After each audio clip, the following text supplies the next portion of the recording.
എന്തൊക്കെയുണ്ട് വിശേഷം?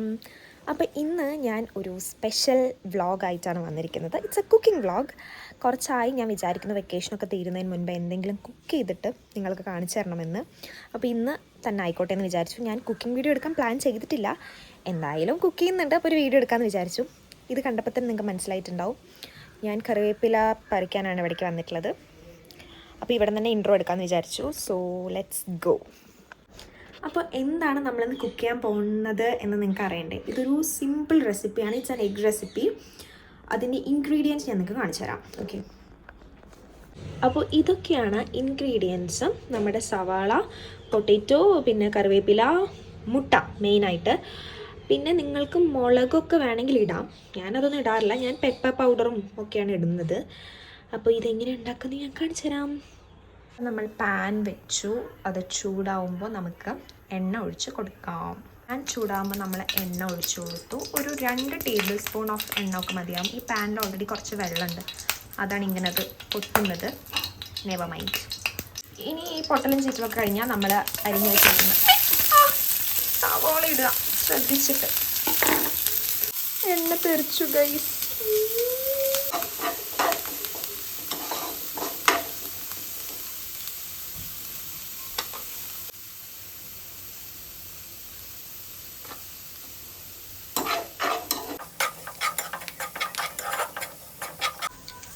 അപ്പോൾ നമ്മൾ എണ്ണയിൽ സവാള, കറിവേപ്പില ഇട്ടു. ഇനി നമ്മൾക്ക് നെക്സ്റ്റ് ആയിട്ട് ഇടേണ്ട ഒരു സാധനമാണ് ഉപ്പ്.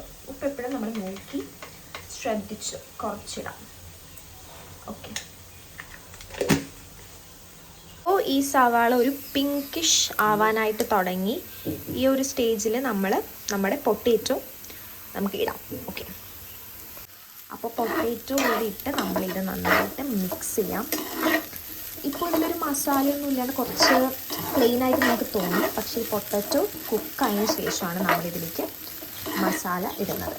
ഓൾറൈറ്റ്, അപ്പം നമ്മളിതെല്ലാവിടെയും സ്പ്രെഡ് ചെയ്ത് മിക്സ് ചെയ്ത് റെഡിയാക്കി വെച്ചിട്ടുണ്ട്. നമുക്കിനി കുറച്ച് നേരം ഇത് അടച്ച് കുക്ക് ചെയ്യാം, എന്നാലാണ് ഇത് സോഫ്റ്റ് ആവുള്ളൂ. നല്ല സോഫ്റ്റ് ആവാനുണ്ട്. നമുക്ക് എഗ്ഗ് ബീറ്റ് ചെയ്യാം. എഗ്ഗിന് വേണ്ടിയിട്ട് ഫസ്റ്റ്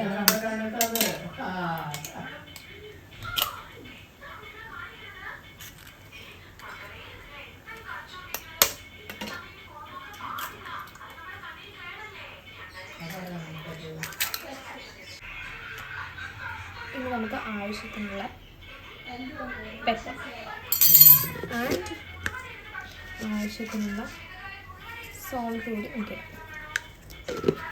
ഇനി നമുക്ക് നന്നായിട്ട് ബീറ്റ് ചെയ്ത് കൊടുക്കാം. പിന്നെ ഈ എഗ്ഗ്, ഈ ഒരു ബീറ്റിംഗ് പ്രോസസ്സ് നിങ്ങൾക്ക് വേണമെങ്കിൽ ഒന്ന് സ്കിപ്പ് ചെയ്യാം. നിങ്ങൾക്ക് ആ കറിയിലേക്ക് ഡയറക്റ്റ് എഗ്ഗ് ക്രാക്ക് ചെയ്ത് ഇടാനുള്ള കോൺഫിഡൻസ് ഉണ്ടെങ്കിൽ അങ്ങനെ ചെയ്തോ. ഞാൻ എപ്പോൾ ഇട്ടാലും ഒരു തോടെങ്കിലും അതിൽ പെടും, അതുകൊണ്ടാണ് ഞാൻ ഈ ഒരു മെത്തേഡ് ആക്കുന്നത്. ഇതാവും നമുക്ക് പെട്ടെന്ന് എടുക്കാമല്ലോ. ഓക്കെ, ഇടയ്ക്ക് നമുക്ക് ഈ ഒരു ലിഡ് തുറന്ന് നമ്മളിത് നോക്കി ഏകദേശം റെഡിയായി തുടങ്ങി. പക്ഷെ ഇങ്ങനെയല്ല, നല്ല കുക്കാവണം, സെറ്റാവണം.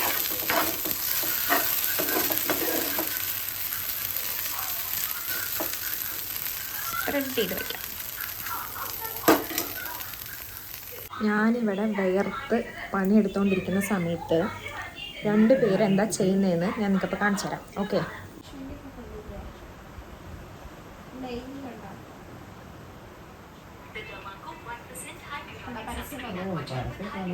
അവരവിടെ ജോളിയായിട്ട് നമ്മൾ തന്നെ ചാനലിൽ വീഡിയോസൊക്കെ കണ്ടുകൊണ്ടിരിക്കുകയാണ്. ഞാൻ പാവം പണിയെടുക്കുന്നു.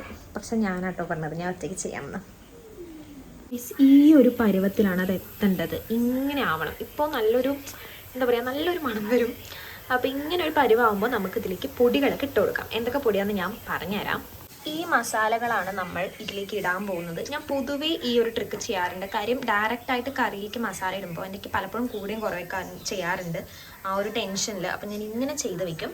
ഇതിപ്പോൾ ഒന്നുമില്ല, മുളക് പൊടി, ഇത് കാശ്മീരിയാണ്, അതുകൊണ്ട് കുറച്ചേ ഉള്ളൂ, കളറിന് വേണ്ടി മാത്രം. പിന്നെ മഞ്ഞൾപ്പൊടി, പിന്നെ ഉള്ളത് ഇത് ചിക്കൻ മസാലയാണ്, ആൻഡ് പെപ്പർ പൗഡർ. പെപ്പറാണ് ഞാൻ കുറച്ച് കൂടുതൽ എടുത്തത്, എനിക്ക് അതാണ് ഇഷ്ടം. അപ്പോൾ ഞാനത് കുറച്ച് അധികം എടുത്ത് ഇങ്ങനെ സെറ്റ് ചെയ്ത് വെച്ചിട്ടുണ്ട്. ഇനി ഇത് ഡയറക്റ്റ്ലി നമുക്ക് കറിയിലേക്ക് ഇടാം. Okay, come on. ഇത്രയും മസാല മാത്രം മതി. ഒരുപാട് മസാലകൾ ഇട്ട് കഴിഞ്ഞാൽ അതിൻ്റെ ആ ഒരു ഫ്ലേവറും ടേസ്റ്റും കുറയുന്ന പോലെ എനിക്ക് തോന്നും.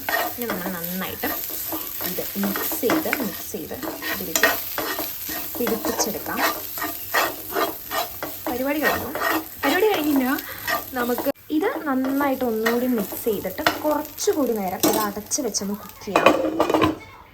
ഓക്കെ, എന്നാലാണ് നമുക്ക് ഇതിൻ്റെ ആ ഒരു കുറച്ചുകൂടി നമുക്കൊന്ന് അടച്ച് വെച്ച് കുക്ക് ചെയ്തിട്ട് നമുക്ക് തുറന്ന് നോക്കാം. ഇവിടെ മിക്സ് റെഡി ആയിട്ടുണ്ട്. ഇത് തന്നെ നല്ല ടേസ്റ്റാണ്, നല്ലൊരു പൊട്ടറ്റോ ഫ്രൈയുടെ ടേസ്റ്റാണ്. പക്ഷേ ഇത് എൻഹാൻസ് ചെയ്യണം. നമുക്ക് മെയിനായിട്ട് ഇതല്ലല്ലോ നമ്മുടെ ഉദ്ദേശം. അപ്പം നമുക്ക് ഇതിലേക്ക് വൈകാതെ നമ്മുടെ മുട്ട ഒഴിക്കാം. ഓൾറെഡി സെറ്റ് ചെയ്ത് വെച്ചുകൊണ്ട് ഒരു ടെൻഷനും വേണ്ട, ഡയറക്റ്റ്ലി ഒഴിക്കാം. ഇത് നിങ്ങൾ ഈ ഒരു സമയത്ത് തന്നെ ഒരിക്കലും ഇളക്കരുത്. കാര്യം ഇത് കുറച്ച് നേരം കൂടി നമ്മൾ അടച്ച് വെച്ച് ഒരു 2 മിനിറ്റ് ഒന്ന് സെറ്റിലാവട്ടെ. എന്നിട്ട് നമ്മൾ മിക്സ് ചെയ്യുമ്പോൾ കുറച്ചുകൂടി വലിയ പീസായിട്ട് നമുക്ക് കിട്ടും. ഇപ്പം തന്നെ ഇളക്കുമ്പോൾ ആകെ എനിക്ക് തന്നെ ഇഷ്ടമില്ലാത്തൊരു ടെക്സ്ചർ അതിൽ വരും. അതുകൊണ്ട് ഞാൻ ഇങ്ങനെ 2 മിനിറ്റ് വെയിറ്റ് ചെയ്യും. ഇപ്പോൾ ഏകദേശം ഇത് കുറച്ച് നേരം അടച്ച് വെക്കണം. ഇപ്പോൾ ഏകദേശം അതൊന്ന് സെറ്റിലായി. ഇനി നമുക്ക് തുറന്ന് നോക്കുമ്പോൾ നമ്മളുടെ മുട്ടേൻ്റെ അവസ്ഥ ഇങ്ങനെയായിരിക്കും.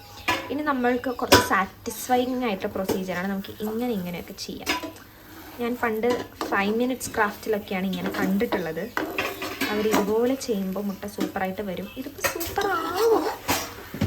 ഓക്കെ, നമുക്കിതിങ്ങനെ പതുക്കെ ഒരു ധൃതിയും ഇല്ലാതെ മിക്സ് ചെയ്യുമ്പോൾ നമുക്ക് സൂപ്പറായിട്ടുള്ള ടെക്സ്ചർ കിട്ടും.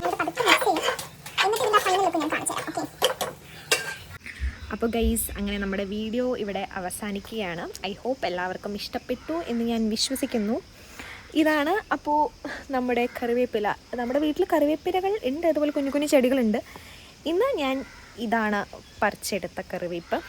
അപ്പോൾ ഇതുപോലത്തെ വീഡിയോസ് നിങ്ങൾക്ക് ഇഷ്ടപ്പെടുവാണെങ്കിൽ നിങ്ങളൊന്ന് കമൻറ്റ് ചെയ്യുക. ഞാൻ വിചാരിക്കുന്നുണ്ട് 1-2 റെസിപ്പീസ് ഇതുപോലത്തെ ഒരു എപ്പിസോഡ് 1, 2 എന്ന് പറഞ്ഞിട്ട് അങ്ങനെ ഷെയർ ചെയ്യാമെന്ന്. അപ്പോൾ നിങ്ങൾ കമൻറ്റ് ചെയ്യൂ. Keep supporting us. Love you all and bye.